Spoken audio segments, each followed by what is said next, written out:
Amael, créé en 2019, est le premier collectif français d'associations d'aide et de soins à la personne qui est engagé dans l'accompagnement des particuliers de tous âges et de toutes conditions. Au total, 13 associations sont membres du collectif. L'association la plus ancienne existe depuis près de 80 ans. À noter que 65 000 particuliers de tous âges et conditions sont accompagnés par Amael. Amael compte plus de 10 000 salariés et bénévoles. Et je vous présente tout de suite mes deux invités pour découvrir Amael. Bonjour Aline Dougou, bienvenue. Bonjour. Vous êtes chargée de prévention, développement RSE chez Amael à Belfort.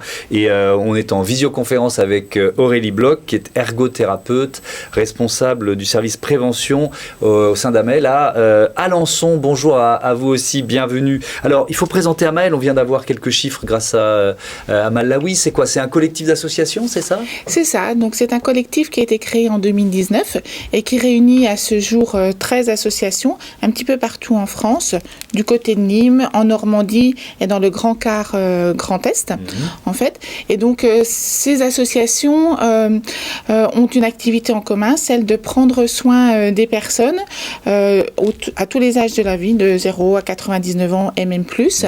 Et donc, nous intervenons aussi bien au domicile que dans des structures avec des crèches pour les plus petits et des établissements pour les personnes âgées. Donc ce sont des associations, on est dans ce qu'on appelle l'économie sociale et solidaire, c'est ça? C'est ça, en fait, nous sommes des associations et nous avons des valeurs communes, nous avons des valeurs associatives et c'est ce qui nous réunit en fait, ça fait partie tout à fait de l'ADN d'Amael. Oui, donc on est aussi dans ce qu'on appelle le care, le prendre soin, comme vous dites en bon français.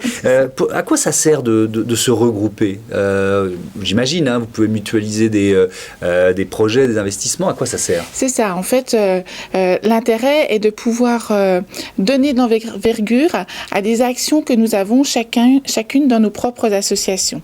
Je vais prendre l'exemple d'une action qui a été initiée à Belfort en 2019, qui est l'action des éco-ambassadeurs. En fait, nous formons et nous sensibilisons nos salariés aux bonnes pratiques environnementales. L'idée, c'est de prendre soin, bien sûr, à domicile des personnes. Et le prendre soin, c'est aussi lié à tout ce qui est l'environnement. Et donc, cette action initiée à Belfort, aujourd'hui, se démultiplie dans l'ensemble du collectif Amael et a permis de donner naissance à la publication d'un guide, donc le guide des bonnes pratiques environnementales. Je vous le donne, voilà. Okay. Qui a pu voir le jour grâce au collectif Amael. Moi, à Belfort, j'aurais pas pu éditer ce guide, ou si je l'avais édité, c'était pour toucher 350 salariés et 1000 bénéficiaires. Ouais. Aujourd'hui, ce guide, il est publié à 10 000 exemplaires pour nos 10 000 salariés et bénévoles et il permet de toucher 65 000 personnes. Oui, avec des conseils qui sont vraiment très concrets, économiser l'électricité et le chauffage, participer à la lutte contre la pollution atmosphérique, etc. etc. C'est ça, donc il est à double lecture, il s'adresse à la fois à nos salariés, mais on y trouve également des astuces pour les bénéficiaires, parce que l'un ne va pas sans l'autre. Bien sûr, évidemment. Alors, un autre exemple de ce que la force du groupe finalement permet de réaliser, Aurélie Bloch, qu'est-ce que vous avez mis en place? Je crois que c'est une application, expliquez-nous. Oui, tout à fait. Donc on a développé à Alençon une application de détection des risques du logement. En effet, cette réalisation a fait suite à deux constats. Le premier qui est que 90% des personnes âgées expriment le souhait de rester chez elles le plus longtemps possible, bien que finalement le domicile soit l'une des principales causes de chutes qui vont avoir des retentissements très importants, tant physiques que psychologiques, et qui sont la première cause de perte d'autonomie. Il faut savoir qu'en France, une personne sur 3 après 65 ans et une personne sur 2 après 80 ans chute, et qu'une chute sur 10 donne lieu à une hospitalisation d'une moyenne de 17 jours. Donc je vous laisse imaginer le nombre de journées d'hospitalisation que ça représente, c'est extrêmement important. Donc on a vraiment eu envie effectivement de pouvoir prévenir cette perte d'autonomie, mais pas seulement, puisqu'effectivement si le domicile est source de risque pour les personnes qui y résident, ça l'est également pour les intervenants qui les accompagnent quotidiennement. Il faut quand même savoir que la mauvaise adaptation des logements est l'une des premières causes d'accidents du travail dans la branche du soin à domicile. et qu'en fait, en 10 ans, dans le secteur du BTP, le taux d'accident de travail a été réduit de 29%, alors que dans notre secteur, ça a été augmenté de 45%. Alors donc, voilà. Ça c'est pour le constat. Ouais, ça c'est pour le constat. Qu'est-ce qu'on trouve sur cette appli? En quoi elle nous aide, enfin elle vous aide à détecter les risques? Eh ben, en fait, l'objectif de cette application, c'est d'être utilisée par les intervenants à domicile. Elle est utilisée sur tablette et donc utilisée chez et avec la personne accompagnée. Et on va prendre des photos et identifier sur ces photos des risques qui bénéficient chacun d'une ou plusieurs solutions qui sont détaillées.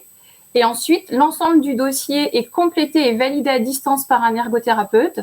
Et en plus, ça va objectiver le déplacement de l'ergothérapeute lorsque son expertise est requise, puisqu'on sait qu'actuellement, sur le territoire français, nous n'avons pas suffisamment d'ergothérapeutes pour couvrir l'ensemble du territoire et vraiment offrir une vraie politique de prévention auprès de tous.